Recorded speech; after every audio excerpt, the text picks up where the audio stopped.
हरे कृष्ण कृष्ण कृष्ण हरे राम हरे हरे कृष्ण कृष्ण कृष्ण हरे राम हरे राम राम राम मुखं करोति वाचालं पङ्गुं लङ्घयते गिरिं यत्कृपातमहं श्रीगुरुं परमं श्रीचैतन्य ईश्वरं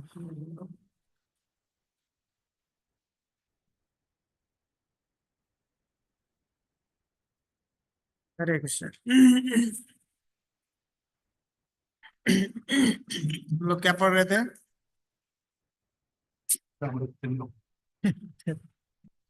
हरे कृष्ण। प्रभु जी आज अध्याय 5 स्टार्ट होगा, 4 फिनिश। थैंक यू ब्रो जी। आज हम लोग अध्याय 5 यहाँ पे भक्ति की शक्ति के बारे में बताएंगे। प्रभुपाद जी रूप गोस्वामी बता रहे हैं। तो आज कोशिश करेंगे कि हम लोग ये खत्म कर दें, छोटा सा अध्याय। कोई कोई पढ़िए ऑनलाइन।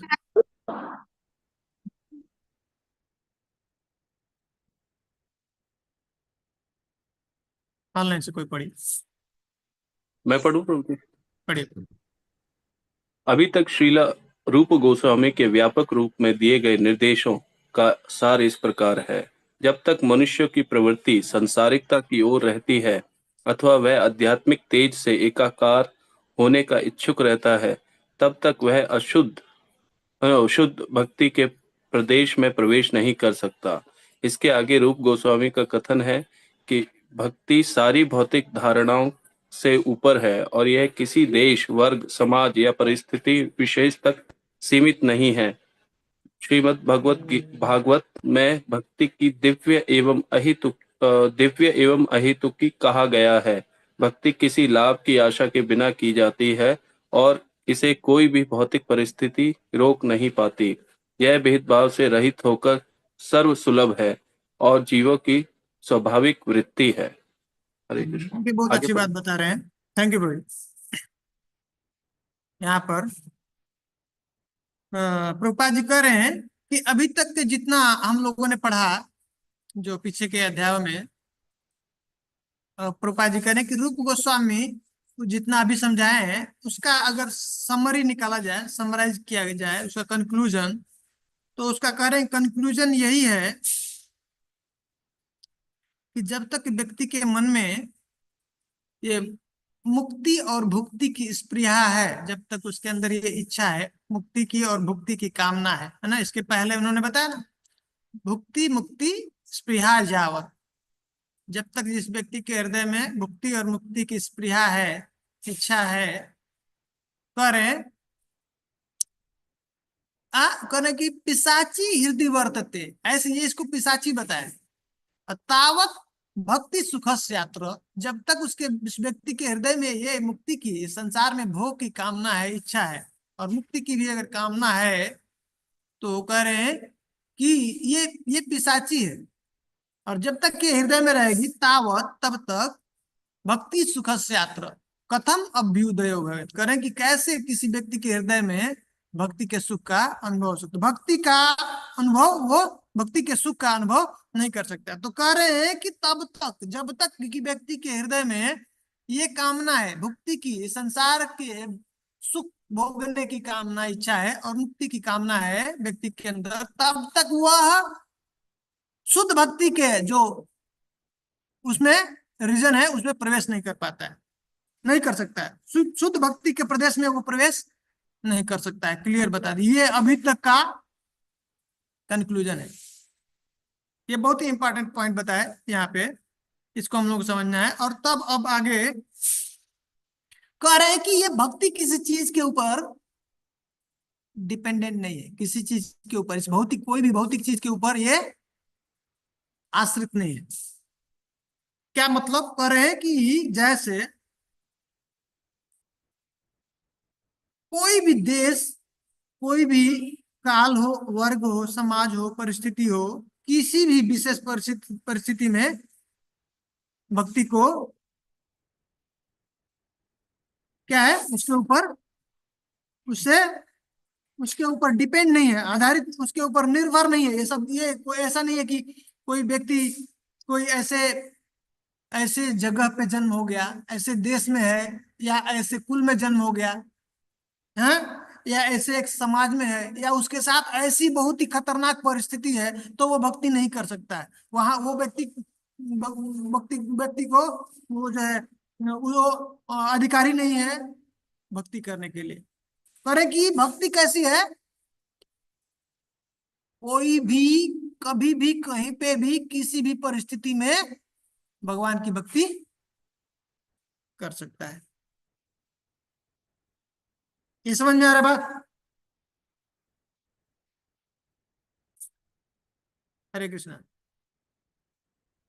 जी प्रभु जी। यस हाँ, प्रभु जी। एक एक व्यक्ति, एक एक डिवोटी थे, मेरे पास में आके बोलने लगे कि महाप्रभु आए हैं, प्रभुपाद जी का कृपा से 10,000 साल तक तो ये रहेगा, हम लोगों को भक्ति करने का मौका मिलेगा। लेकिन अगर मान लीजिए मर गए और भगवत धाम नहीं गए तो हम लोग कहीं ये क्या, कली का स्वर्ग वर्ग में पहुंच गए, आने के बाद भी 10,000 तो ये खत्म हो जाएगा, क्या होगा हमारा ना? तो मैं बता रहा था, यही रूप गोस्वामी का ही जो सिद्धांत है कि भक्ति किसी चीज के ऊपर डिपेंड नहीं करती।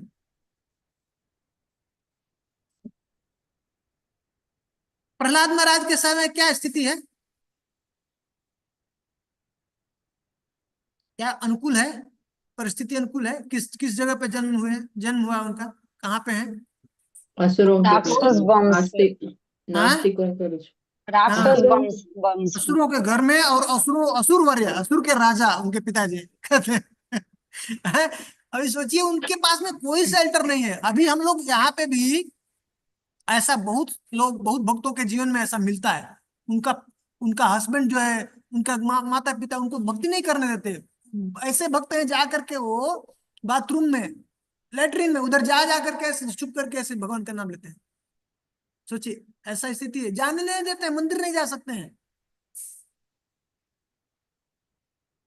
ऐसे जेल में बंद कर दिया है। ऐसे जो प्रभुपाद जी के ऐसे शिष्य हैं, वहां पे वो जा करके वो जो ब्रेड है ना, ब्रेड ब्रेड को भिंगा करके उसका छोटा छोटा गोली बना करके उससे जप किया है, साल्टेड ब्रेड बुक है लिखा हुआ, ऐसे मारते हैं। लेकिन फिर भी वो नहीं छोड़ते हैं। जो ब्रश है ना, ब्रश का से तिलक लगाते हैं, ब्रश वो जो पेस्ट होता है ना, कोलगेट, ऐसे।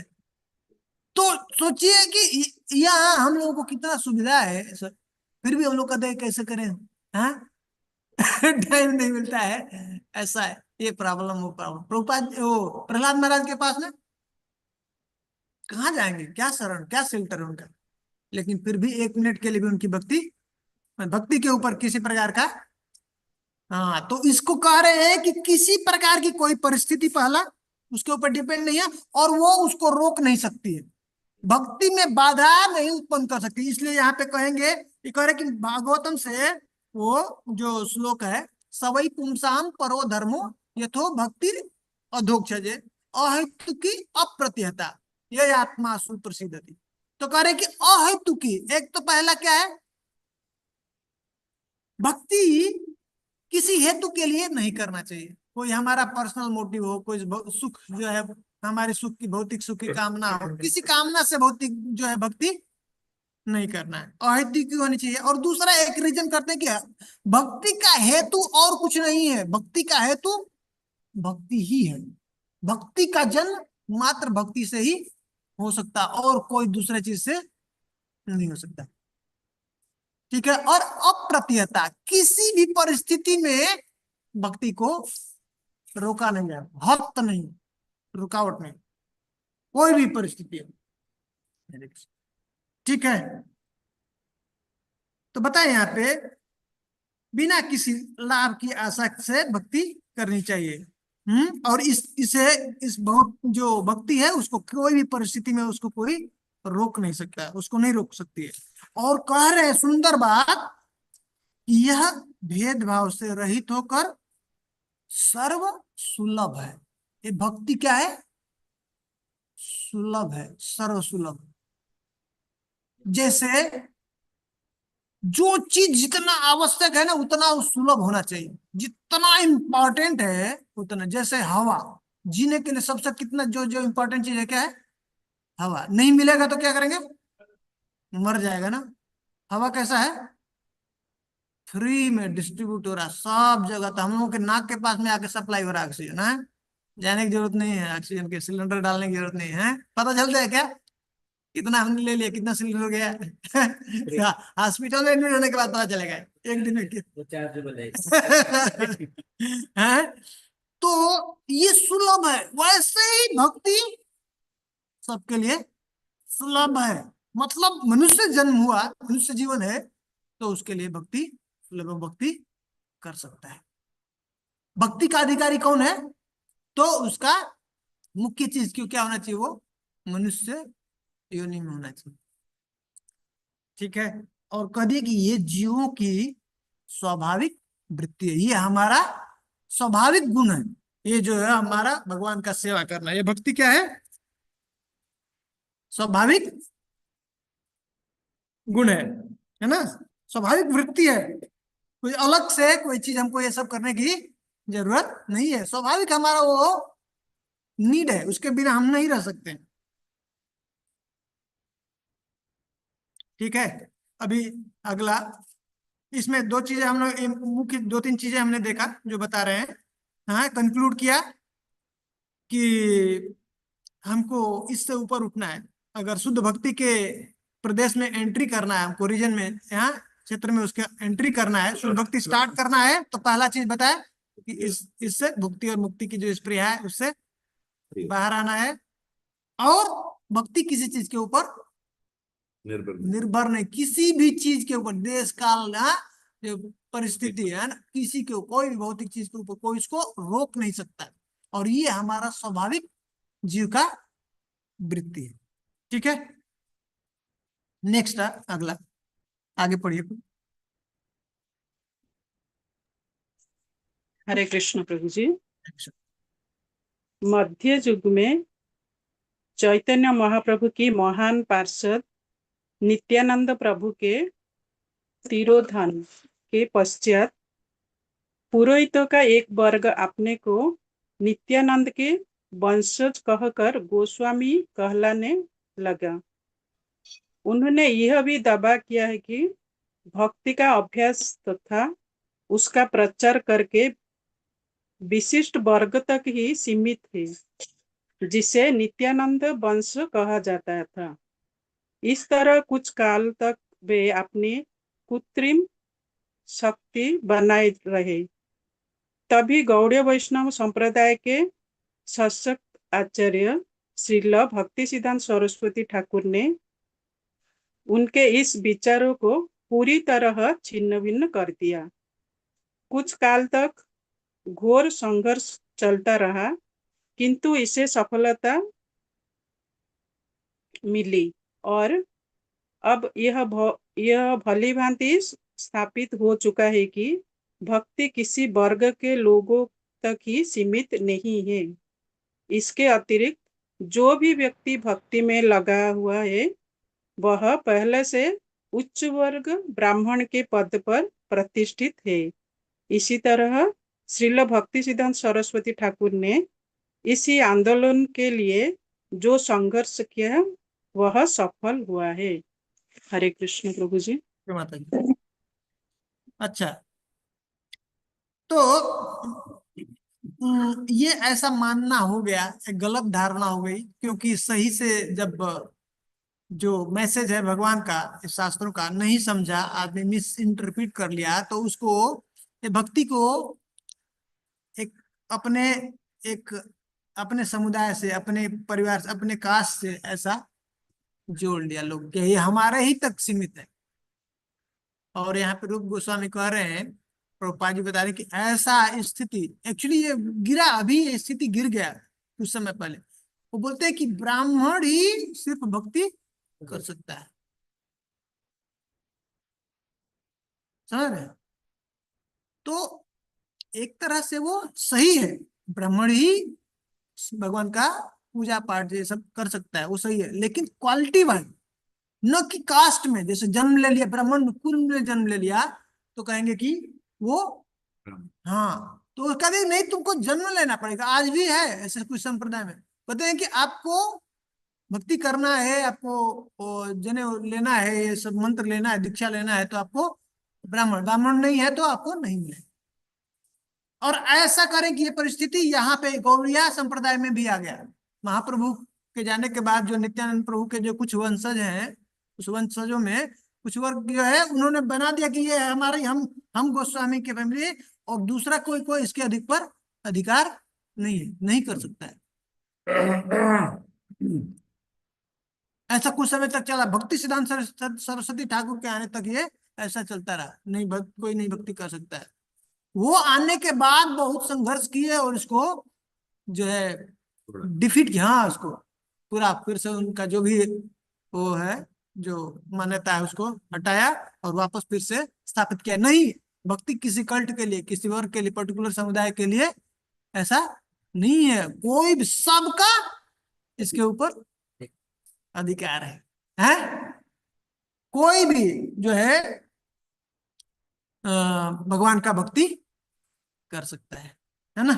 और कह रहे कि अगर कोई जो वैष्णव हो गया तो वैष्णव सब हो सकते हैं, और वैष्णव का पोजीशन वो ब्राह्मण से उच्च है, ब्राह्मण क्षत्रिय वैश्य शूद्र है, ब्रह्मचर्य गृहस्थ वानप्रस्थ संन्यास, उसमें ये जो चारों वर्ण है उसमें से क्या है, ये सबसे उत्तम है वैष्णव है। तो ऐसा नहीं उसको पूछना है भाई, ये भी जैसे बोलते हैं ना, जो जज है उसको नहीं पूछना 10 पास किया क्या है 10 पास हो, ऐसा नहीं, पास हो है ना सब, तब जाकर के जज का पोजीशन। वैसे ही वैष्णव मतलब, हाँ, कभी कभी हम लोगों के अंदर, हम लोग भी ऐसा सोचते हैं ये ब्राह्मण दीक्षित हो गया है तो ब्राह्मण हो गया, श्रेष्ठ है वैष्णव, ऐसा नहीं हमको बुद्धि रखना चाहिए।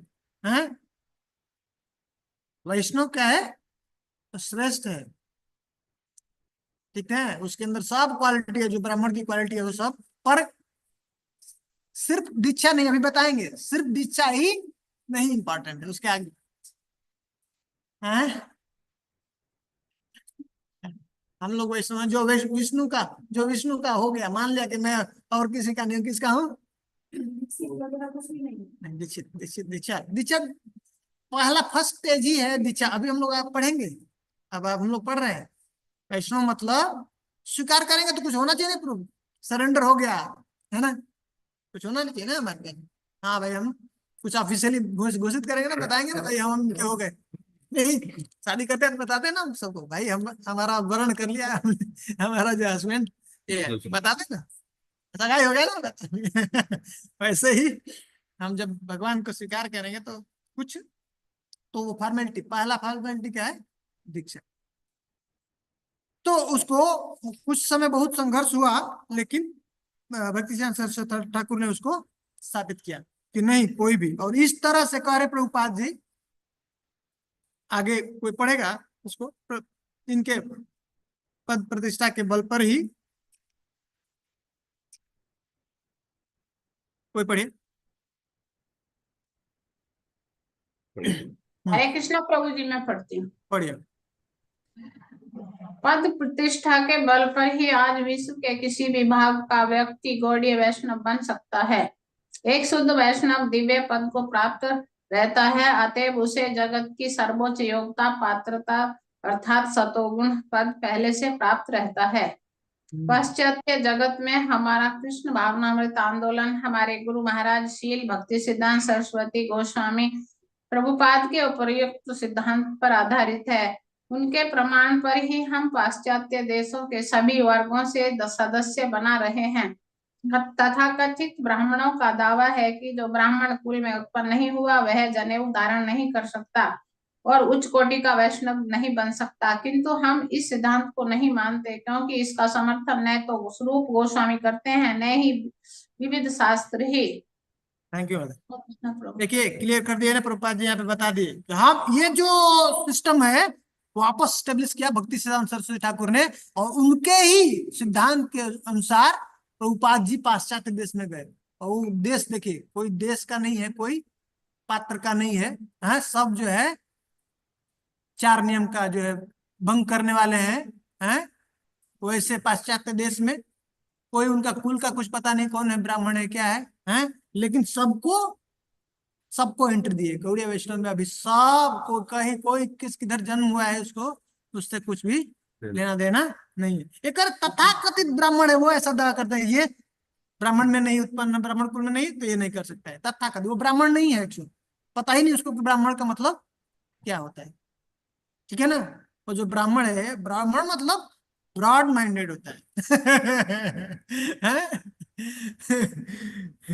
तो वो उसको पता नहीं इसका मतलब, उसको शास्त्र का ज्ञान नहीं है, वो ऐसा बोलता है, ठीक है। ऐसा बहुत मानता है, हम लोगों के साइड में बहुत ज्यादा मान्यता है, बहुत ज्यादा।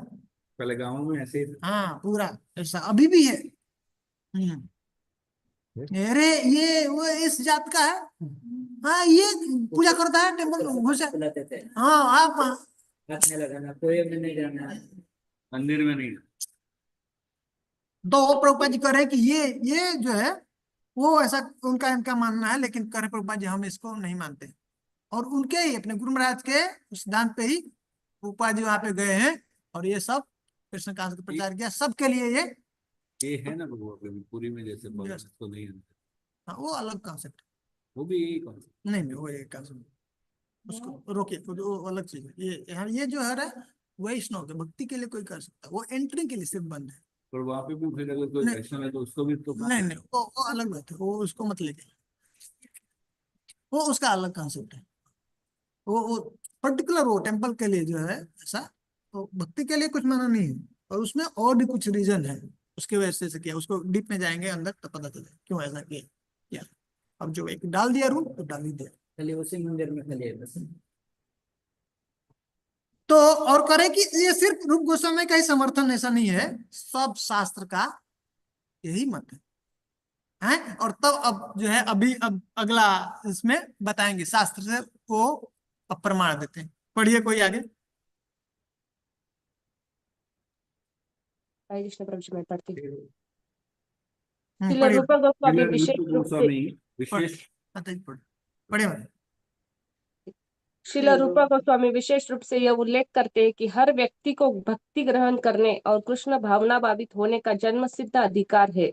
उन्होंने अनेक शास्त्रों से कई साक्ष्य दिए हैं और उन्होंने पद्म पुराण से एक विशिष्ट उदाहरण दिया है, जिसमें वशिष्ठ मुनि राजा दिलीप से कहते हैं, हे राजन, हर व्यक्ति को भक्ति करने का उसी तरह अधिकार है जिस तरह माघ मास यानी दिसंबर जनवरी में प्रातः काल स्नान करने का अधिकार है। स्कंद पुराण के काशी खंड में और भी साक्ष्य है, जिसमें कहा गया है कि मयूर ध्वज नामक देश में क्षुद्रों से भी नीच माने जाने वाले निम्न जाति के लोगों को भी भक्ति के वैष्णव संप्रदाय में दीक्षित किया जाता है। जब वे अपने शरीर पर तिलक धारण करके तथा अपने हाथों एवं गले में कंठीमाला पहनकर ठीक से वस्त्र भूषित होते हैं, तो वे वैकुंठ लोक से आए प्रतीत होते हैं। वस्तुतः वे इतने सुंदर लगते हैं कि सामान्य ब्राह्मणों को मात करते हैं। Thank you. देख रहे हैं क्या कर रहे हैं। तो ये अभी उदाहरण जो है एक इससे पद्म पुराण से एक उदाहरण देते हैं। का वशिष्ठ मुनि है जो है राजा दिलीप से कह रहे हैं, क्या कहते हैं, शास्त्रतः श्रूयते भक्तो नृमात्रस्याधिकारिता सर्वाधिकारिता माघ स्नानस्य ब्रुवता यथा। जिस प्रकार से हर एक व्यक्ति को माघ माघ में जो है जाके स्नान करते हैं ना, है नदी में, गंगा में, उस तरह सबको अधिकार है, सर्वाधिकारिता माघ स्नान। वैसे वो उदाहरण देते हैं पद्म पुराण में से, वहां पे वशिष्ठ जो है, वशिष्ठ मुनि है राजा दिलीप से ऐसा कह रहे हैं। उदाहरण देख बताते हैं कि जिस प्रकार से व्यक्ति को, हर व्यक्ति को जो है माघ महीने में सुबह सुबह स्नान करने का उसको अधिकार है, उसी तरह से भक्त उसी तरह दृष्टांतिता वशिष्ठ है ना हरि भक्तिर नृपम प्रति। हे राजन, उसी प्रकार से हरि भक्ति, भगवान की भक्ति करने के लिए सब अधिकारी, सब भगवान की भक्ति कर सकते हैं। और तब उसके बाद फिर से और क्या प्रमाण दिया, प्रभु जी, वो उसका क्या ये है प्रभु जी, रेलेवेंस की taking bath in the month of Magh, मतलब उसके साथ क्यों कंपेयर किया है? कंपेयर वो बता रहे हैं कि इतना जिस प्रकार से, इतना जैसे इसके ऊपर कोई रोक टोक नहीं है, सब अधिकारी है ना स्नान में, माघ माघ महीना में सब लोग स्नान करते हैं ना, हैं? तो कह रहे कि उसी का उदाहरण देखे, जैसा वशिष्ठ वशिष्ठ मुनि ने पद्म पुराण में बताया है कि जैसे माघ में ऐसा कोई भी सब व्यक्ति स्नान कर सकता है, उसके लिए योग्यता है, अधिकार है, उस तरह से भक्ति करने का सबको अधिकार है। एक बस एक वो उदाहरण दे रहे हैं, ठीक माता जी, ऐसा कुछ ऐसा उससे कुछ ऐसा उसका कुछ उससे ऐसा कुछ संबंध नहीं है भक्ति से, पर बता रहे कि उसी तरह से जैसे सब व्यक्ति स्नान कर सकते हैं माघ महीने में, सबको अधिकार है। हाँ हाँ, हम लोग करते हैं ना, अभी अभी जो स्नान गए थे ना, अभी कुंभ था ना, माघ जो लास्ट में जो लोग गए थे कल्पवास के लिए, तो ये जनरली यहाँ जो भी लोग, बहुत सारे लोग जिसको पता है, वो माघ का ऐसे स्नान करते हैं, व्रत रखते हैं, 1 महीने का स्नान करते हैं। तो वो एक उदाहरण दे रहे हैं, तो बता रहे हैं कि ये ऐसा पद्म पुराण में ये है, प्रमाण है, बताया वशिष्ठ मुनि ने दिया कि भक्ति का अधिकारी सब है, सब भक्ति कर सकता है, जैसे कि हर एक व्यक्ति को स्नान करने का अधिकार माघ महीने। तो यहाँ से करे सर्वे यथा पद में सर्वे अधिकारिणे ही अत्र हरिभक्तु यथा, हे राजन, उसी तरह से सब व्यक्ति को भक्ति करने का अधिकार है। अब फिर काशी खंड में पद्म पुराण से फिर से नेक्स्ट जो है स्कंद स्कंद पुराण है, नेक्स्ट इज स्कंद। स्कंद पुराण, हाँ स्कंद पुराण काशी खंड। क्या करे, मयूरध्वज नामक देश में ऐसे शूद्र करे कि अंत्यजा अपि तद राष्ट्रे शंख चक्रांक धारिण संप्राप्य वैष्णवी दीक्षा दीक्षिता इव संभव। करे कि अंत्यज मतलब जो आउटकास्ट, मतलब शूद्र से भी जो नीचे है, ब्राह्मण क्षत्रिय वैश्य शूद्र है ना, उस शूद्र से भी अंत्यज आउटकास्ट, उसको बाहर कर देते हैं, वो भी अंत्य जो आउटकास्ट है, अंत्यजा अपि तद राष्ट्र, उस देश में, वो मयूर देश में क्या था, वहां के वो जो शूद्र से भी नीचे हैं, वो भी करें कि शंख चक्र ये जो है दीक्षा लेकर के, हाँ, सब शंख चक्र का जो है धारण करते हैं, और सब संप्रदाय में इस पे छापा डालते हैं, हाँ, शंख चक्र का ऐसे हम लोग जो तिलक डालते हैं, ऐसा उनका ऐसे उसको शंख चक्र का ना ऐसे स्टैम्प डालते हैं, हाँ। तो करे कि वैसा धारण करके और वैष्णव दीक्षा लेकर के क्या करते हैं, सुंदर अपना तिलक ऐसा ऐसा वस्त्र जब करके निकलते हैं, लोग देखते हैं तो ऐसा लगता है कि वैकुंठ से आ रहे हैं, हाँ? और वो साधारण जो ब्राह्मण है ना, उनको मात देते हैं। ये प्रमाण दे रहे हैं, इतने सुंदर लगते हैं कि सामान्य जो ब्राह्मण है उनको भी मात देते हैं। तो ये जो है यहाँ से मात मतलब हरा देना, नीचे नीचे आओगे उनसे, उनके सामने मतलब कुछ नहीं है। ठीक है, अभी नेक्स्ट है, आगे पढ़िए अगला। इस तरह वैष्णव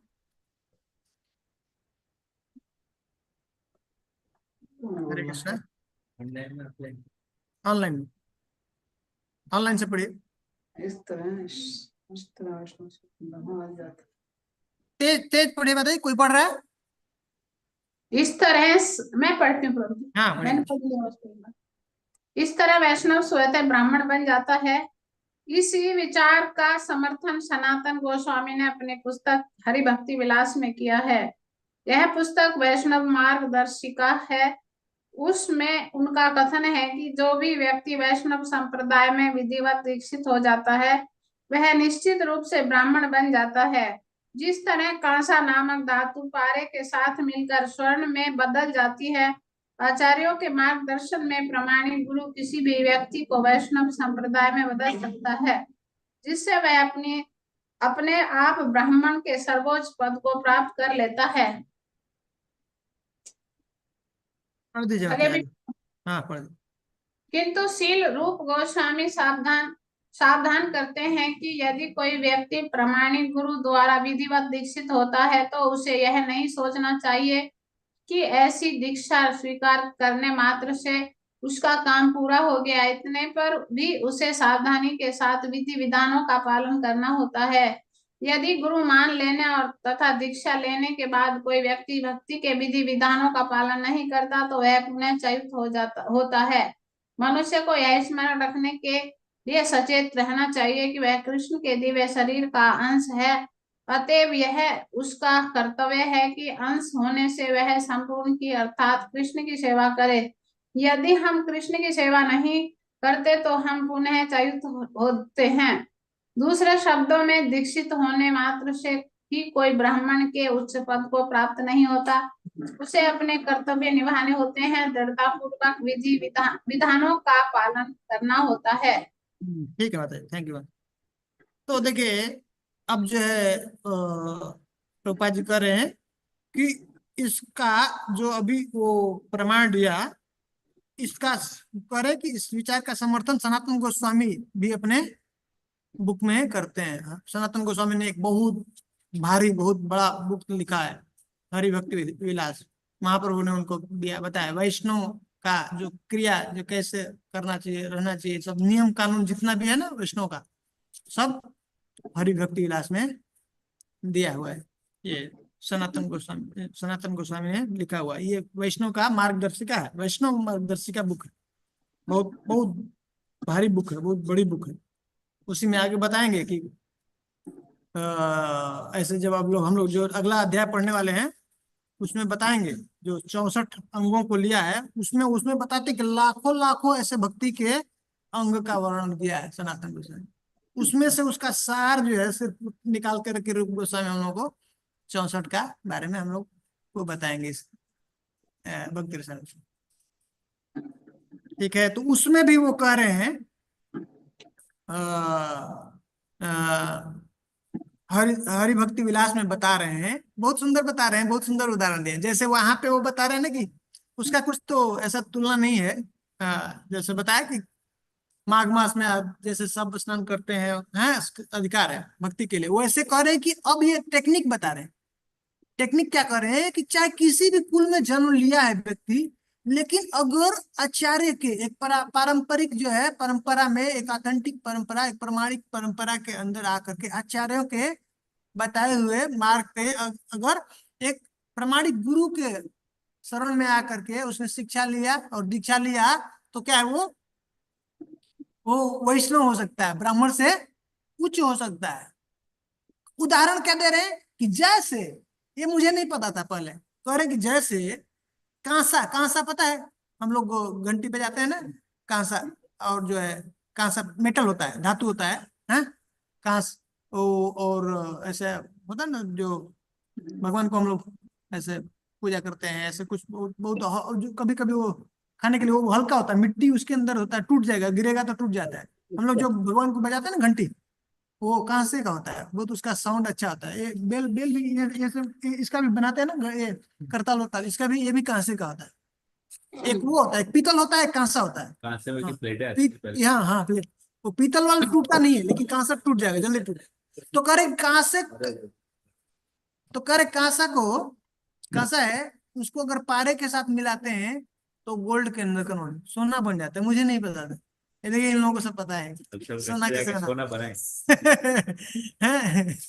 ठीक है, तो करे कि जैसे कांसे को पारे के साथ में मिला करके गोल्ड के अंदर कन्वर्ट किया जा सकता है, वैसे ही कोई भी व्यक्ति हो, किसी भी समाज से, किसी भी परिवार, किसी भी कुल में जन्म क्यों न लिया हो, लेकिन अगर वो प्रमाणिक परंपरा में आ जाए, आचार्यों के जो निर्देशानुसार जैसा पालन करके प्रमाणिक गुरु के अंडर में अगर वो आकर के शिक्षा लेता है, दीक्षा लेता है, तो वो वैष्णव बन सकता है।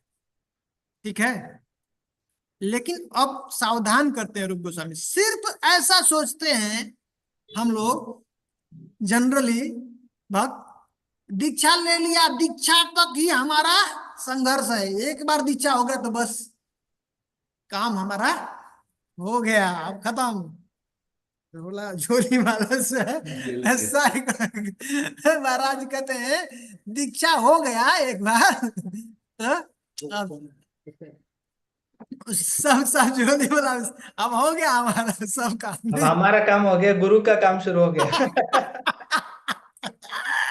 अरे प्रभु जी का हमारा काम हो गया, गुरु का काम शुरू हो गया। लेकिन सावधान करेंगे, नहीं ऐसा नहीं है। जरूर बात है कि अगर वो गुरु के बताए हुए मार्ग पे अगर वो चलता है, आचार्य के बताए हुए पालन करता है, भक्ति के अंगों का पालन करता है, तो कभी भी वो नीचे नहीं गिर सकता है, आगे ही बढ़ेगा। लेकिन सिर्फ ऐसा उसने सोच लिया और वो विधि विधानों का पालन नहीं करता है, तो फिर से वो अपने स्थिति से च्युत हो सकता है, गिर जाएगा, नीचे गिर सकता है। सतर्क कर रहे हैं, इसलिए ध्यान देना चाहिए। और बता रहे हैं कि वैसे भी जीव जो है भगवान का अंश है।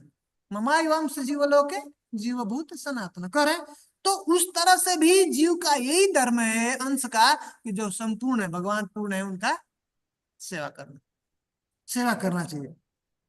तो कह रहे हैं कि दूसरे शब्दों में दीक्षित होने मात्र से ही कोई ब्राह्मण के उच्च पद को प्राप्त नहीं होता। सिर्फ दीक्षा ले लेने से ऐसा कहेंगे कि वो ब्राह्मण हो गया, वैष्णव हो गया, ऐसा ठीक है, करेक्ट। उसका जो ड्यूटी है, जैसा गुरु ने बताया है, जैसा शास्त्र में बताया, वो विधि विधान को दृढ़ता पूर्वक उसको पालन करना चाहिए, तब वो आगे बढ़े। कोई प्रश्न था क्या, कोई पूछ रहे? ठीक है, अभी आगे पढ़िए कोई।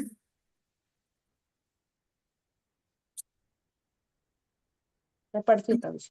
श्रील रूप गोस्वामी श्रील रूप गोस्वामी यह भी कहते हैं कि नियमित रूप से भक्ति करते रहने पर च्युत होने का प्रश्न ही नहीं उठता, किंतु यदि परिस्थिति वश पतन हो जाए तो वैष्णव को प्रायश्चित्त शुद्धि का विधान नहीं करना होता।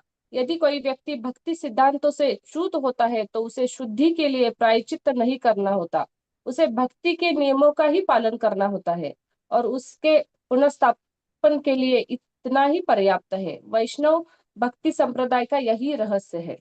देखिए आगे कितना प्लीज। सुंदर बात बता रहे हैं, भक्ति की महिमा बता रहे हैं। कह रहे हैं कि रूप गोस्वामी कह रहे हैं कि अगर कोई व्यक्ति दीक्षा लिया और दीक्षा लेके भजन कर रहा है, हाँ, गुरु के आज्ञा अनुसार लगा हुआ है सीरियसली, तो कह रहा है कभी वो गिर ही नहीं सकता, गिरने का कोई सवाल ही नहीं है भक्ति में। लेकिन कह रहे कदाचित कभी अगर मान लीजिए वो अपनी कोई परिस्थिति ऐसी हो गई और उसने गिर गया, हाँ, तो कह रहे हैं कि उसके लिए अलग से कोई कर्मकांड है, यज्ञ है, ऐसा होम है, अलग से उसको कुछ उसका कर्मकांड का सहारा नहीं ले, उसके लिए उससे जाकर के उसको प्रायश्चित करने की कोई जरूरत नहीं। फिर से सिंसियरली, फिर से अगर वो भक्ति में फिर मार्ग में फिर से भगवान की सेवा में वैसे ही लग जाता है, दृढ़ता पूर्वक नियम का पालन करने लगता है, तो कर भक्ति के अंदर इतनी शक्ति है, वही वापस फिर से उसको उसके स्थिति में पुनः स्थापित कर, सफिशियंट है। कोई और दूसरा किसी और जो अन्य जो कर्मकांड है उसका, है ना, उसका मदद के लिए उसको जरूरत किसी भी चीज और अन्य चीज का जरूरत उसको नहीं है। भक्ति अपने में सफिशियंट है। सिर्फ भक्ति हम अच्छे से करते रहेंगे, भगवान का नाम जप करते रहेंगे, भगवान का सेवा करते रहेंगे, कीर्तन करते रहेंगे, श्रवण करते रहेंगे, वापस फिर से हम अपने उस स्थिति में आ जाए। ये भक्ति करेगी, ये भक्ति का रहस्य है, भक्ति संप्रदाय। आगे पढ़िए नेक्स्ट। पढ़ू प्रभु जी। हाँ पढ़िए। व्यवहारतः आध्यात्मिक चेतना की पद तक पहुंचने की 3 विधियां हैं, कर्म, ज्ञान तथा भक्ति।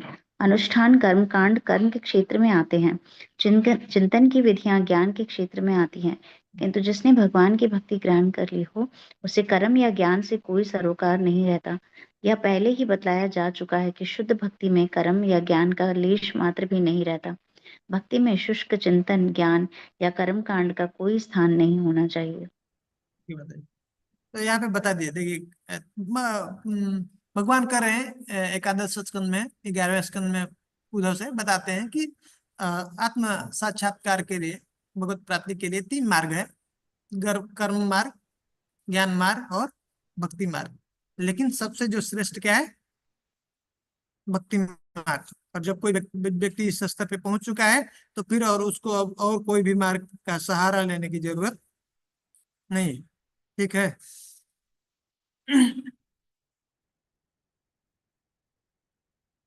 ये तीनों द्वारा प्रभु उसको आत्मा से एक्सेप्ट कर हो सकता हाँ हाँ हाँ, तीनों तीनों मार्ग से आप साथ साथ करके ले वो पहुंच सकता है।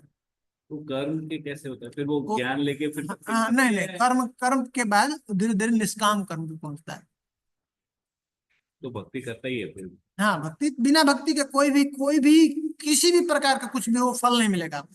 मिक्स मतलब वो लास्ट में स्टेज वही आता है भक्ति में आता नहीं, है वो पूर्ण से शुद्ध एक भक्ति एक अलग है। ये सब मिश्रित है कर्म मिश्रित भक्ति है, ज्ञान मिश्रित भक्ति। भक्ति उसमें जरूर रहेगा, नहीं होगा तो उसको फल नहीं मिलेगा, उसको जो रिजल्ट है अल्टीमेट खाली रिजल्ट कर्म करेगा तो कुछ नहीं होगा। नहीं नहीं नहीं उसको। अगला पढ़िए इस प्रसंग में। इस प्रसंग में श्रील रूप गोस्वामी श्रीमद् भागवत में भागवत से 11:21 और .2 में प्रमाण प्रस्तुत करते हैं, जिसमें भगवान कृष्ण उद्धव से कहते हैं, पात्रता एवं अपात्रता से में इस प्रकार अंतर किया जा सकता है। जो लोग पहले से भक्ति करने में लगे हुए हैं, उन्हें सकाम कर्म या ज्ञान की विधियों का सहारा लेने की आवश्यकता नहीं होगी। यदि कोई भक्ति में दृढ़ रहता है और आचार्यों तथा अधिकारियों द्वारा बनाए गए विधानों से संचालित होता है, तो यह सबसे बड़ी पात्रता है।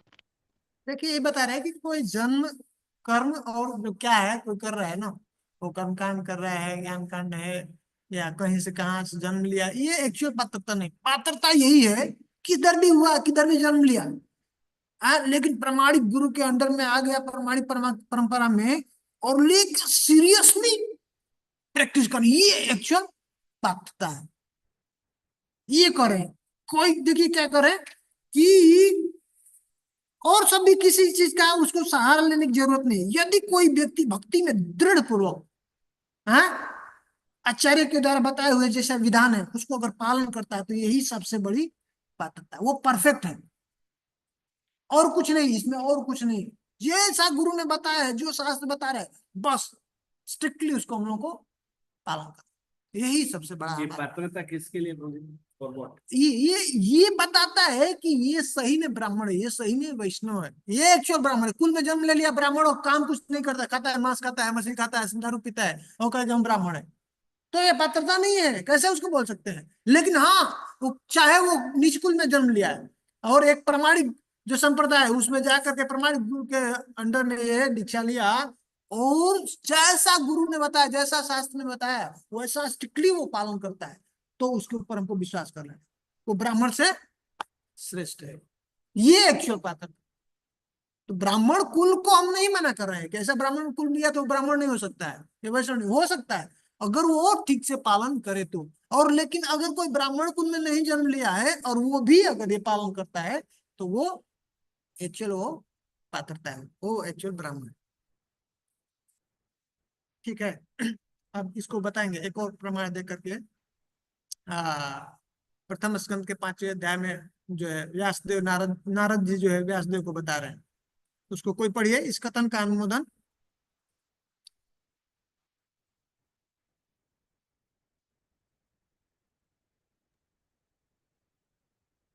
नेक्स्ट। हाँ पढ़िए। इस कथन का अनुमोदन श्रीमद् भागवत में 1.5.17 श्री व्यासदेव को श्री नारद मुनि द्वारा दिए गए उपदेश से हो जाता है।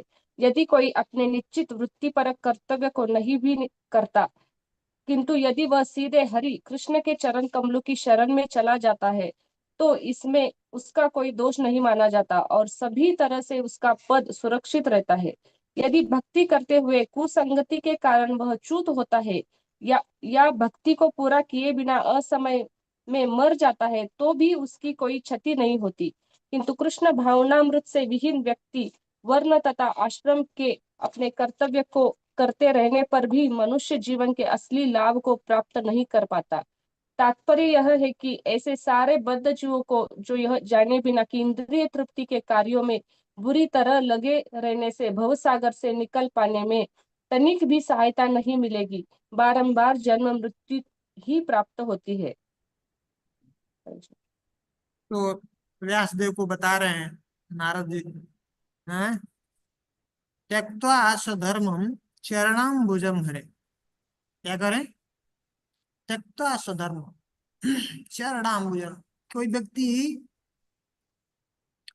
सब प्रकार का उसका जो धर्म है, हाँ, शारीरिक धर्म है, ब्राह्मण का धर्म अलग है ना, क्षत्रिय का धर्म अलग है, ऐसा डॉक्टर का धर्म अलग है ना, पिता का धर्म अलग है, सब प्रकार। अब कोई उसको कहे ये तो कुछ करता ही नहीं है, ऐसा, हाँ, ड्यूटी करता ही नहीं। त्यक्त्वा स्वधर्मम चरणाम्बुजम, सब और जो भी है धर्म, उसका स्वधर्म है, उसको क्या कर दिया? त्याग कर दिया। और क्या किया है? चरणाम्बुजम हरे, अरे भगवान के चरण का पूरी तरह से आश्रय सब ले लिया। त्यक्त्वा स्वधर्मम चरणाम्बुजम हरे, हैं, भजन अपक्को तपते ततो यदि, अगर भजन में मान लीजिए पक्व नहीं हुआ, परिपूर्ण नहीं हुआ, भजन अपक्को, भजन में अपक नहीं हुआ और गिर गया, मान लीजिए बाई चांस, तो क्या हो करे? यत्र कौवा अभद्र अमुद अभुष्य किम, उसका क्या नुकसान हो गया? कुछ भी नुकसान नहीं हुआ, कुछ भी नहीं उसका गया, सब सब छोड़ दिया काम धाम घर का। एक क्लियरली डंके की चोट पे बता रहे हैं कि भाई मतलब कुछ नहीं करना है, क्या करना है? भक्ति करना है। क्लियरली प्रमाण दे रहे हैं, कुछ भी उसका नहीं बिगड़ा। यत्र कौवा अभद्र अबुद अमुष्य की, उसका क्या बिगड़ गया? क्या नुकसान हो गया? कुछ भी नहीं नुकसान। क्लियर कर रहे हैं। उसके बाद कहते हैं यत्र कौवा अभद्र अबुद अमुष्य किम, को अर्थ आप तो अभजताम स्वधर्म तब, और उसको क्या मिला? जो भजन तो भगवान का नहीं किया, भगवान का शरण नहीं लिया, आश्रय नहीं लिया, और बहुत सीरियसली, बहुत स्ट्रिक्टली जो है अपना पूरा ड्यूटी निभा रहा है, कुछ भी नहीं मिला उसको, कुछ भी नहीं मिलेगा। पूरा उसका जो मनुष्य जन्म का जो उद्देश्य था, पूरा सब बर्बाद हो गया, बेकार हो गया, किसी काम का नहीं। खाली कर्म के लिए, भी लिखा कोई भगवान भक्ति शामिल नहीं। हाँ, मतलब कर रहे हैं कि सिर्फ भक्ति ही करना है, अभी फिक्स कर दें। बहुत मन में डाउट रहता है, अभी क्या यही करें क्या? नाम नाम नाम हरे कृष्ण हरे राम, हाँ, तो अरे अभी क्लियर कर रहे हैं। अभी कुछ अगर कोई मान लीजिए बाई चांस, लेकिन एक बात सतर्क करना है, ये उसके लिए है जो इस स्थिति पे आ चुका है, जो कंप्लीट भगवान के हरि का चरण का आश्रय ले लिया है, और किसी घर परिवार दुकान मकान जो है, बैंक बैलेंस, अभी जो हमारा इन्फ्लुएंस है, ये हमारे हैं, उसका अब आश्रय कोई नहीं है, कृष्ण ही मात्र आश्रय है उसका। उसके लिए कह रहे हैं, और वो चित्त भी हो जाता है, गिर भी जाता है वैसा। ऐसे तो गिरने का सवाल नहीं है, ऐसे अभी आगे गिरेगा ही नहीं। आगे दो तीन अभी बताएंगे, अभी और उदाहरण देते जाएंगे, मतलब कंफर्म कर देंगे कि बस अब जीवन का एक उद्देश्य मात्र भक्ति है। अब भक्ति भक्ति के अलावा और कुछ किया, बहुत एक्सपर्ट हो गया, बहुत महारत हो गया, तो उसको कुछ भी नहीं प्राप्त, सब बेकार किया, व्यर्थ कर दिया उसका अपना जीवन।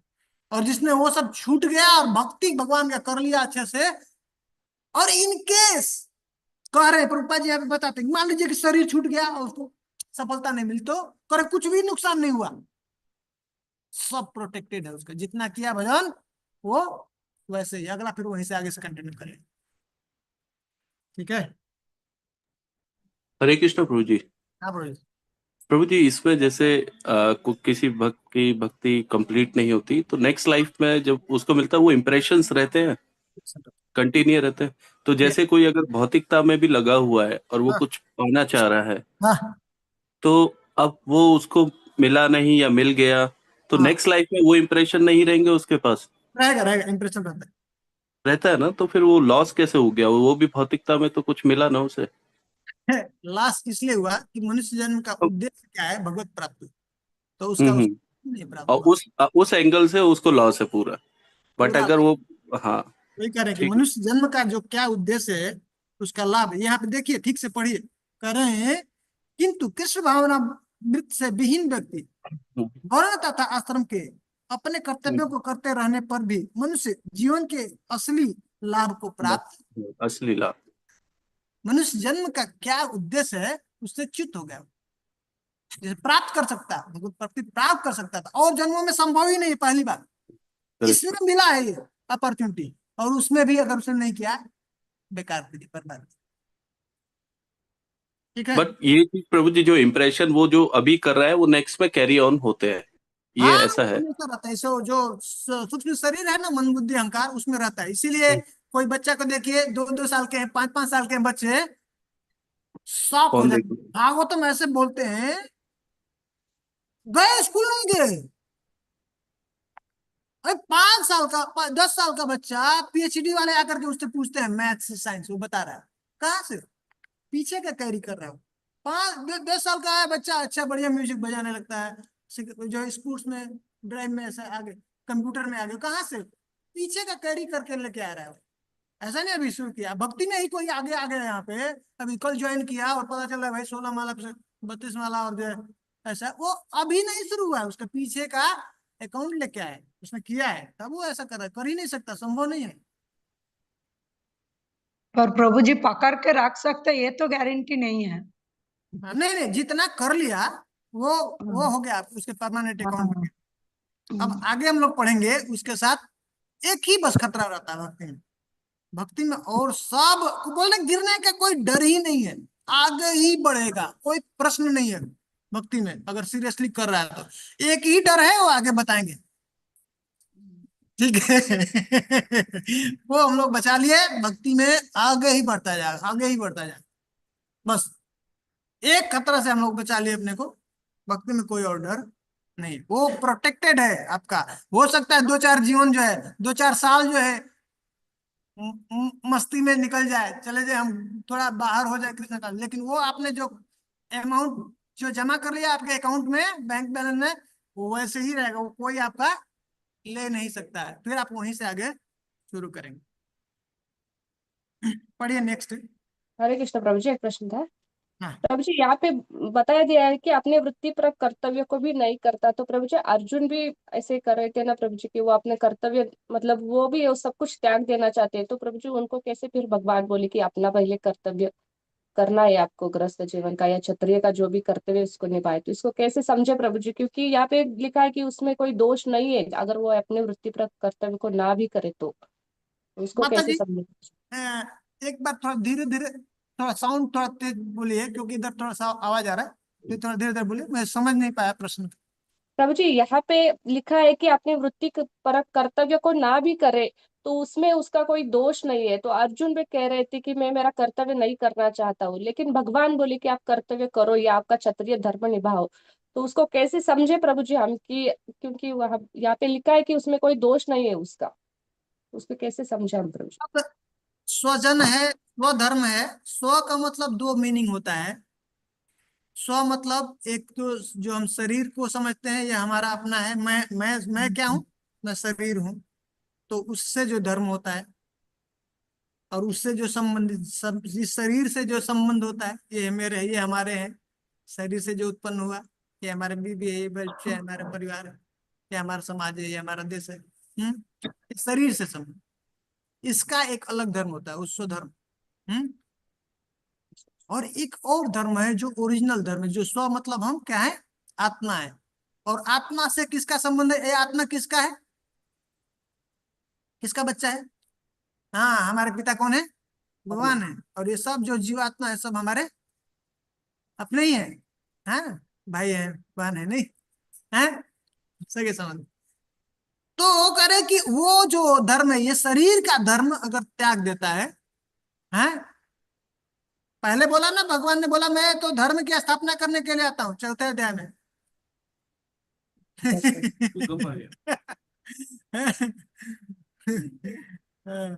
तो कह रहे हैं ना, भगवान ने बोला ना कि मैं आता हूँ, क्यों आता हूँ? धर्म संस्थापनार्थाय संभवामि युगे, है ना।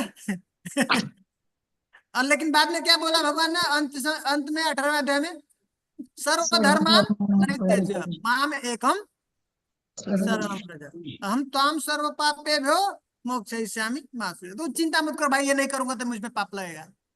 अर्जुन, तुम छोड़ दो, उसके लिए तुम चिंता मत करो। सर्व धर्मान परित्यज्य, सब धर्म को त्याग दो। कौन सा धर्म? अभी बोला मैं धर्म की स्थापना करने आता हूँ, अभी बोल रहे हैं अर्जुन को तुम छोड़ दो। क्या है? तो वो जो धर्म, जो शरीर से धर्म हम मान के रखे हैं, उसको करें, उसका त्याग कर दो भाई। ये मेरे बीबी है, मेरे बच्चे हैं, परिवार है, मैं नहीं रहूंगा, कैसे चलेगा? चल, सब मैं चलाऊंगा। तुम चिंता मत करो। कौन चला रहा है? अभी भी भगवान चला रहे हैं। हम नहीं रहेंगे तो कौन चलाएगा? तो भगवान चलाएंगे। ये चलता रहेगा। तो कह रहे हैं कि शरीर से जो धर्म हम मान के बैठे हैं उसको त्याग। समझ में आ गया?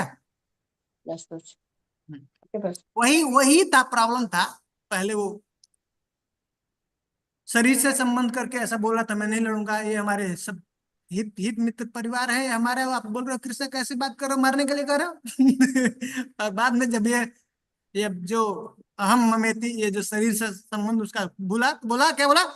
नष्ट मोह स्मृति लब्ध्वा। अब मेरा जो भ्रम था, मैं सोच रहा था ये सब मेरे हैं, अब वो खत्म हो गया, वापस मेरी मेमोरी आ गई। हाँ, मैं तो आपका हूँ। अब कृष्ण वचन, बोलो कृष्ण आप क्या चाहते हो, मैं करने के लिए तैयार। यही कृष्ण का आंसर। ठीक है, यही बता रहे हैं रूप गोस्वामी, यही हम लोग को करना है। धन्यवाद। नेक्स्ट नेक्स्ट पढ़िए, श्रीमद् भागवत के 5वें स्कंद में। प्रभु, ये हरे जो कृष्ण। उनको कृष्ण भावना से बेन व्यक्ति वर्ण तथा आश्रम के अपने कर्तव्य को करते रहने, अगर ये ऐसा है कि कृष्ण भावना से युक्त व्यक्ति अपना कर्म और कर्तव्य करता है तो वो राइट है, ऐसा ही है ना? बिल्कुल, इसलिए पहले सावधान किया, मैं बताया। ऐसा नहीं, बहुत सारा लोग स्टार्टिंग में बच्चे जो है मतलब भक्ति में आते हैं तो वो इसको ऐसा कैजुअल ले लेते हैं। तो ये कृष्ण भावना हम लोग नहीं हुए हैं, ये समझना है। बहुत समय लगता है उसके लिए, उस भावना में 24 आवर रहना कि मैं कृष्ण का हूं और ये सब कृष्ण के हैं। उसमें परफेक्ट ड्यूटी होता है, किसी का कुछ भी, उसको कोई पाप नहीं कर सकता है, उस स्थिति में कभी कोई गलती नहीं करता है। वो एक्चुअल कृष्ण कॉन्शियस है। पर हम लोग छोड़ देते हैं, अभी अभी बीवी को नहीं देख रहे हैं, बच्चों को नहीं देख रहे हैं, मत भक्ति। वो भक्ति नहीं है, ये नहीं कर रहे हैं। जिस दिन वो कृष्ण कॉन्शियस हो जाएगा तो तब हम नकारे ही नहीं बीवी को, बच्चे को, माता पिता को, परिवार और समाज को। तब बहुत ध्यान से हम उसका करेंगे। पर किस तरह से कृष्ण कॉन्शियस मतलब क्या है, हमको तब याद रहेगा कि ये मैं क्यों कर रहा हूँ, कृष्ण के लिए कर रहा हूँ। अभी मैं जो कर रहा हूँ अपने लिए, मेरा परिवार है, समझ रहे हैं? वही चेंज करना, कॉन्शियस को चेंज करना। अभी हम जो सोच रहे हैं हम अपना कॉन्शियस है उसको बदल दें, वो कृष्ण का, तो उसमें ड्यूटी कुछ बदलता नहीं, सब कुछ वैसे ही चलेगा और अच्छे से चलेगा। बस हमको वो याद रहेगा हमेशा कि हम कृष्ण के हैं और ये सब कृष्ण के, हमारा नहीं कुछ, हम कृष्ण के दास। ठीक है,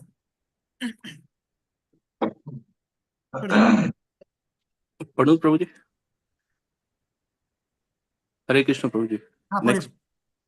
श्रीमद् भागवत के 5वें स्कंद में श्री ऋषभ देव अपने पुत्र से स्पष्ट कहते हैं, जो लोग सकाम कर्म में लगे हुए हैं वे बारंबार जन्म मृत्यु के चक्र को स्वीकार करते हैं।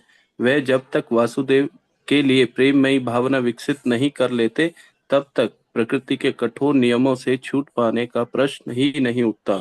अतएव जो व्यक्ति वर्ण आश्रम धर्म में तो गंभीरता पूर्वक लगा रहता है किंतु भगवान वासुदेव के लिए प्रेम विकसित नहीं कर पाता, उसे अपने इस मनुष्य जीवन को व्यर्थ ही गंवाने वाला समझना चाहिए। आगे बढ़ना प्रभु जी। हाँ हाँ, आगे बढ़िए। वो आपने जो बताया ना, यहाँ पे फिर से क्लियर कर दिया ना, बता दिए कि जब तक कोई, ये जीवन का, मनुष्य जन्म का उद्देश्य मात्र भगवान कृष्ण से प्रेम जो है, जो डेवलप करना है, और कुछ उद्देश्य नहीं इस मनुष्य जन्म का। और बाकी सब और जो कार्य करता है तो समय व्यर्थ करता है ना?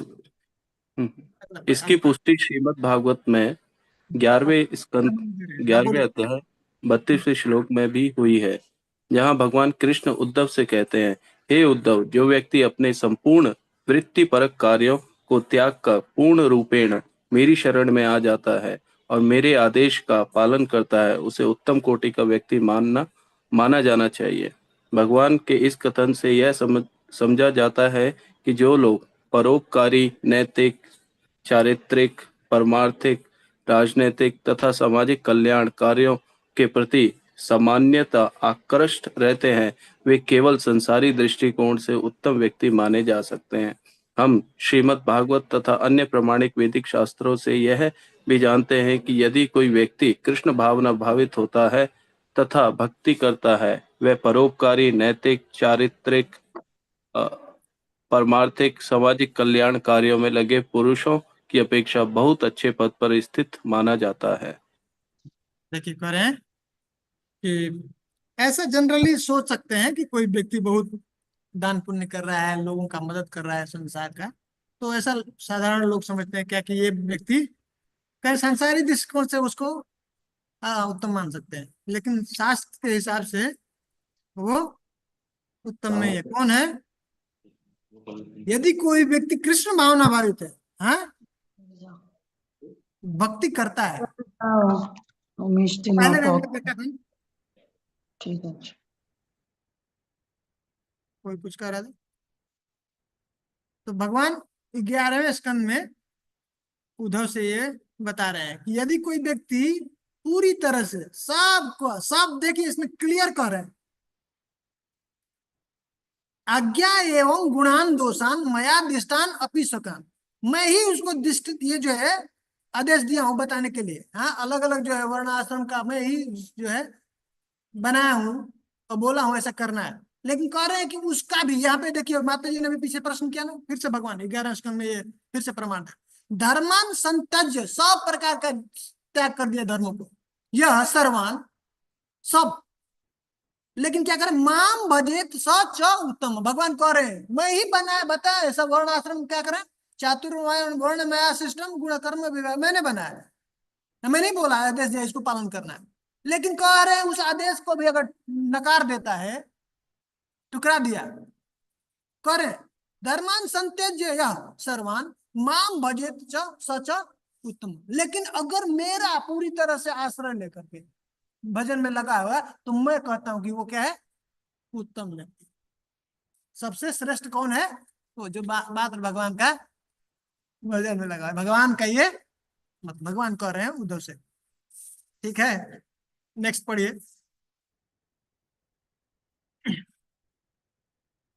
तो ये चातुर्वर्णीय भी भगवान की भक्ति के लिए ही है। हाँ, ये भगवान ने अलग अलग तरीका बताया कि धीरे धीरे वो Step by step. आगे बढ़ेगा। हाँ, डायरेक्ट नहीं भक्ति में कर सकता है कोई, सबके लिए अलग अलग एक कर्म है, ज्ञान मार्ग अलग अलग जो वर्ण आश्रम धर्म सब बनाया। चलिए आगे पढ़िए कोई इसी बात को। मैं ही पढ़ूं? हाँ पढ़िए।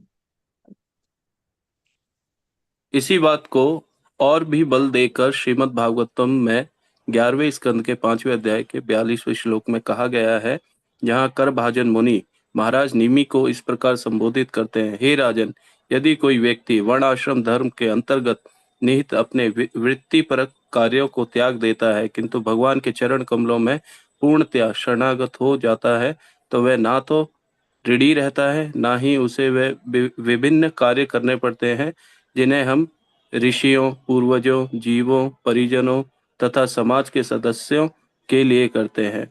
ना ही उसे पापपूर्ण कल्मशों से मुक्त होने के लिए 5 प्रकार के यज्ञ करने की आवश्यकता होती है। वह मात्र भक्ति करके सभी प्रकार के दायित्वों से मुक्त हो जाता है। तात्पर्य यह है कि मनुष्य जन्म ग्रहण करते ही अनेक लोगों का ऋणी बन जाता है। वह ऋषियों, मुनियों का ऋणी होता है क्योंकि वह उनके प्रमाणिक शास्त्रों तथा ग्रंथों को पढ़कर लाभान्वित होता है। उदाहरणार्थ हम लोग व्यासदेव द्वारा लिखित पुस्तकों से लाभान्वित होते हैं। वह हम सबों के लिए सारे वेद छोड़ गए हैं। व्यासदेव के लिखने के पूर्व वैदिक साहित्य केवल सुना जाता था और शिष्यगण सुनकर ही मंत्रों को तुरंत याद कर लेते थे, पढ़कर नहीं। बाद में व्यासदेव ने वेदों को लिपिबद्ध करना श्रेय कर समझा, क्योंकि इस युग के लोगों की स्मृति अल्प है और वे गुरु द्वारा दिए गए सभी उपदेशों का स्मरण नहीं कर सकते। इसीलिए वे समस्त वैदिक ज्ञान को पुराणों, वेदांत, महाभारत तथा श्रीमद् भागवत जैसे ग्रंथों के रूप में छोड़ गए हैं। Thank you. तो अब जैसे बहुत वैलिड प्रश्न है और ऐसा आना चाहिए व्यक्ति के मन में, और ऐसा आता है। भाई तेरे को इतना पढ़ाया लिखाया खर्च किया, अभी छोड़ करके ज्वाइन कर लिया तू, ऐसा माता पिता का आता है प्रश्न, इसका ज्वाइन कर लिया तो क्या होगा? सही बात है ना। उनका उम्मीद है ना, उतना पैसा लगाया भाई, लोन लेकर के तुमको पढ़ाया, अब पता चला जब समय हमारा आया तो तुम है, होगा ना। तो ऋण है पिता का बच्चे के ऊपर, ऋण। पितृणाम देवर्षि भूताप्त नृणाम पितृणाम, देवताओं का ऋण है। ये फ्री का मिल नहीं रहा हवा, वायुदेव है, सप्लाई हो रहा है हमको। हाँ, ये जो प्रकाश, जो लाइट, ऐसे ऐसे नहीं, घर पे करते हैं ना हम लोग करंट हर महीना, नहीं किया तो बंद हो जाएगा।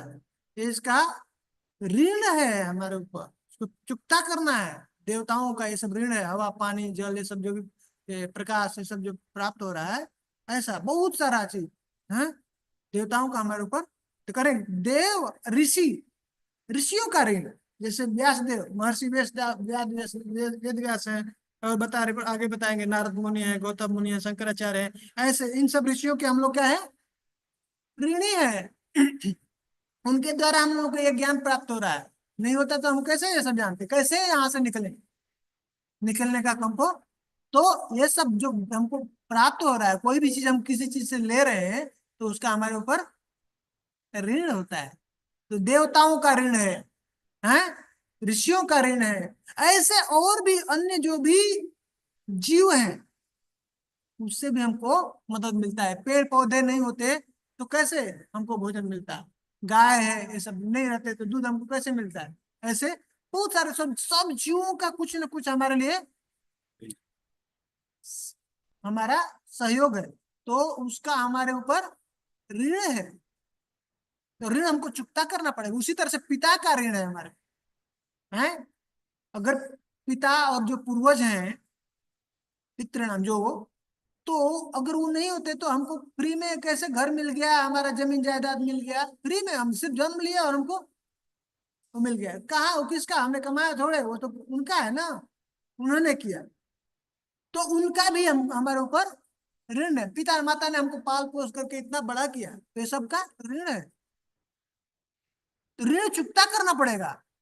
तो कह रहे हैं कि अगर देवर्षि भूताप्त नृणाम पितृणाम न किंकरो नायम ऋणी निर्ऋणी च राजन सर्वात्मना यह शरणम शरणयम गतो मुकुंदम परिहृत करतम। कह रहे हैं कि ये बहुत मुख्य बात है, वो किसी का अब ऋणी नहीं रह जाता है।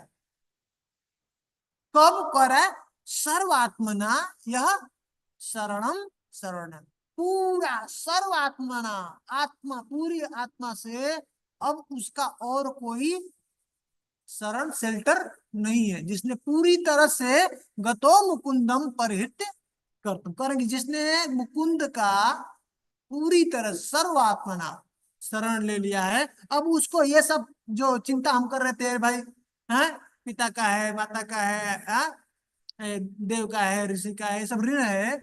अब आपको उसको लिए चिंता नहीं करना कि मुझे इसका ऋण चुकाना है। हाँ, वो उसका उसके ऊपर कोई ऋण नहीं, सब ऋण खत्म। बहुत लोग बोलते हैं, तो यहाँ पे उसका भी मन से जो है डाउट क्लियर कर दिया, नहीं, जिसने मुकुंद का पूरी तरह से आश्रय लिया, किसी प्रकार का उसके ऊपर कोई ऋण नहीं है, सब ऋण से मुक्त। पर इसमें कंडीशन ऐसा ही है ना, अगर वो 100% सरेंडर, इसलिए बोला सर्वात्मना, हाँ, सर्वात्मना यह शरणम शरण्य, पूरी तरह से नहीं लिया है तो खतरा है। तब तो चुकाना पड़ेगा, भुगतना पड़ेगा। ठीक है, तो हम लोग को इसलिए इस स्तर पे आना है, सर्वात्मना यह शरण। और जब तक कोई नहीं आता है तब तक उसे क्या करता ही रहना चाहिए, जो भी करना ही चाहिए, करना चाहिए, करना ही है। ठीक है। अब नेक्स्ट लास्ट में जाइए, लास्ट में जाके उसके भगवत गीता से फिर प्रमाण दे रहे हैं भगवान, जो अभी हम लोग जो चर्चा कर लिए उसके बारे में बोलने की जरूरत नहीं है। भगवान कह रहे हैं अभी एक और, फिर वो वहां से उदाहरण दे रहे हैं कि सर्वधर्मान परित्यज्य माम एकम शरणं व्रज अहम त्वां सर्व पापेभ्यो मोक्षयिष्यामि। अब उसके बाद फिर एक अगस्त्य संहिता से उदाहरण देते हैं, उसको कोई पढ़ दीजिए। मैं पढ़ती हूँ प्रभु जी। हाँ पढ़िए। अगस्त संहिता में एक अन्य साक्ष्य मिलता है, चूंकि मुक्तात्माओं को शास्त्रों के विधानों की आवश्यकता नहीं होती, अतएव जो लोग भगवान रामचंद्र की सेवा में लगे हुए हैं उन्हें भी वेदांगों में इंगित अनुष्ठानों को करने की आवश्यकता नहीं होती। दूसरे शब्दों में भगवान रामचंद्र या कृष्ण के भक्त पहले से मुक्त पुरुष होते हैं और उन्हें वैदिक साहित्य के अनुष्ठान विभाग कर्म कांड में उल्लिखित विधि विधानों का पालन करने की आवश्यकता नहीं रह जाती। ठीक है। तो अब एक उदाहरण दे रहे हैं वहां से, अगस्त संहिता से भी बता रहे हैं कि जिस प्रकार से तुलना करके बता रहे हैं कि जिस प्रकार से यथा विधि निषेधौ तू मुक्तम नैवोपसर्पतः तथा न स्पृशतो रामो उपासकम विधि पूर्वकम। कह रहे हैं कि जिस प्रकार से यथा विधि, उसके ऊपर विधि और निषेध का कोई मतलब नहीं रह जाता है। किसके ऊपर? जो ऑलरेडी मुक्त हो चुका है, मुक्त आत्माओं के ऊपर ये जो शास्त्र के विधि विधान है उसको करने की कोई जरूरत नहीं, ऑलरेडी वो मुक्त हो चुके हैं। हाँ, जो गुरु महाराज हैं, आचार्य हैं, प्रभुपाद जी हैं, इन लोगों को कुछ करने की जरूरत नहीं है। हम लोगों को एक बस सिखाने के लिए, बताने के लिए वो करते हैं। तो जिस प्रकार से मुक्त आत्मा है, हम लोग क्यों कर रहे हैं? मुक्त होने के लिए ना। अभी हम लोग बद्ध है कंडीशन, तो हमको ये करना है, लेकिन उस स्थिति पे करने के बाद उसके बाद कुछ इसका जरूरत नहीं रहता। पर कि जिस प्रकार से जो मुक्त व्यक्ति है उसको इस विधि निषेध का कुछ करने का जरूरत नहीं रहता, उसी तरह से राम के जो उपासक, भगवान कृष्ण के जो भक्त हैं, उनके ऊपर भी ये सब, इसका ये जो संसार का जो भी ड्यूटी है उसको कुछ करने का कुछ जरूरत नहीं है, वो बता रहे।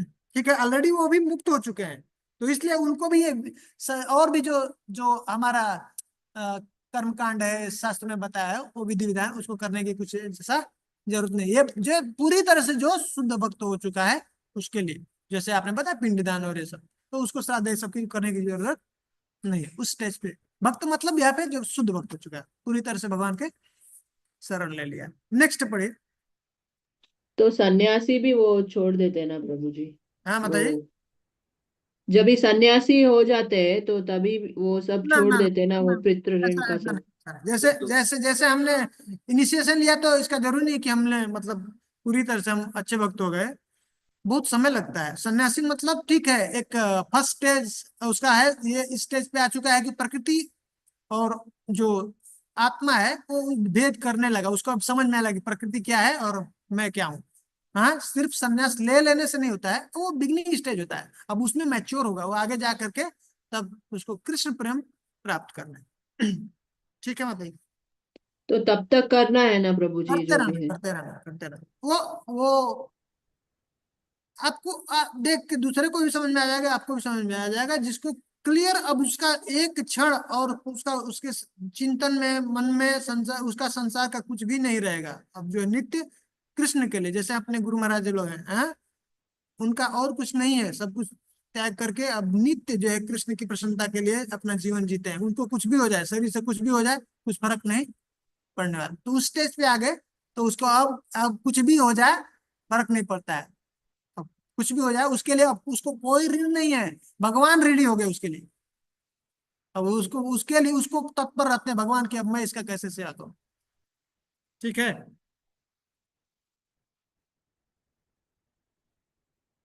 हरे कृष्ण, समझ में आया? जी जी प्रभु जी, थैंक यू। आगे पढ़िए नेक्स्ट इसी प्रकार।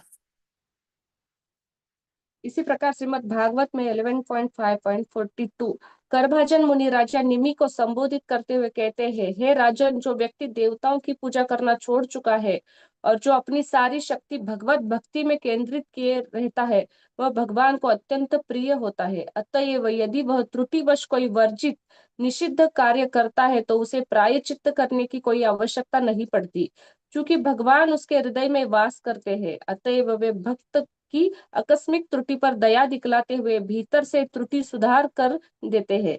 भगवत गीता में भी कई स्थलों पर इसकी पुष्टि हुई है कि भगवान कृष्ण अपने भक्तों पर विशेष अनुग्रह रखते हैं और बलपूर्वक घोषणा करते हैं कि उनके भक्तों का किसी भी तरह पतन नहीं हो सकता, वे सदैव उनकी रक्षा करते हैं। कह रहे हैं ना। देखिए यहाँ पे अब लास्ट कंफर्म कर दिए करभाजन मुनि को। करभाजन मुनि जो है जो है निमि राजा निमि को बताते हैं, कह रहे हैं कि हे राजन, जो व्यक्ति ऐसे साधारण जो जो संसार का कार्य और जो है देवताओं का पूजा सब सब छोड़ दिया है, लेकिन पूरी तरह से जिसने अपने भगवान को इस सब कुछ मान लिया है, और उनका ऐसा सेवा में लगा हुआ है, वो भगवान को बहुत प्रिय हो जाता है। स्वपाद मूलम भजतम प्रियस्य, वो जो भगवान के चरणों का आश्रय लिया है, उनका सेवा करता है, वो भगवान का बहुत प्रिय हो जाता है। त्यक्तान्य अभावस्य हरि परेश, और जो है भगवान की यहाँ प्रसन्नता के लिए क्या कर दिया है, उसमें पूरी तरह से लग गया उनकी सेवा में, और उस तरह से और सब चीजें जो है उसका त्याग कर दिया, छूट गया उसका। तो करे वैसे तो उससे कुछ किसी प्रकार की गलती होती नहीं है, करे कि विकर्म यच्च उत्पतितम कथनचित, वैसे तो उससे इसके जीवन में जो भी भक्त है उससे पाप नहीं बनता है, कुछ गलती नहीं होता है। लेकिन कथनचित कभी मान लीजिए उससे कुछ पाप बन भी गया, कुछ गलत हो भी गया, संस्कार बस पीछे का कुछ ऐसा रह गया, लेकिन प्रभु का आश्रय लिया है और कोई आश्रय नहीं उसका, तो भगवान उसके ऊपर बहुत करुणा करते हैं, कृपा करते हैं कि इसका और कौन है, कोई नहीं है, मैं ही हूं इसका। तो क्या करते हैं, करें धुनोति सर्वम हृदय सन्निविष्ट, भगवान उसके हृदय में ही है, और उसके हृदय के सब जो मैल है, जो पाप है, उसको क्या कर देते हैं, धो देते हैं, साफ कर देते हैं, कृपा कर। भगवान ने भी किया और करे कि ऐसा भगवत गीता में भी भगवान करे चिप कर है ना कि अपि चेतसु दुराचारो भजते माम अनन्य भाग साधुरेव समन्तव्य, है सम्यक व्यवस्थित हो, ऐसा कर है ना कि उसको अपि चेतसु दुराचारो, दुराचार में लगा हुआ, बहुत गलत काम कर रहा है, लेकिन इसमें मुख्य बात क्या है, ये समझने वाली बात है, भजते माम अनन्य भाग, और किसी का भजन नहीं है, और किसी का चिंतन नहीं है, किसका मात्र। और मान लीजिए कुछ ऐसा हम लोगों को लगता है कि इसने कुछ गलत कार्य कर रहा है, करे नहीं नहीं नहीं, उसको गलत नहीं समझना, साधु रे वो समन्तव्य, उसको क्या समझना, साधु है, हाँ समझ में आ रहा है। और कह रहे हैं चिंता मत करो, उसके बाद नेक्स्ट में क्या करते हैं, घोषणा करते हैं, क्षिप्रम भवति धर्मात्मा, हो गया उससे गलती, कोई बात नहीं, बहुत जल्दी मैं उसको शुद्ध कर दूंगा, क्या कर दूंगा, महात्मा बन जाए, चित्रम क्षिप्रम, तो बहुत जल्दी भवती धर्मात्मा, धर्मात्मा हो जाए, करे शाश्वत शांति निगच्छति, और परम शांति को प्राप्त करेगा।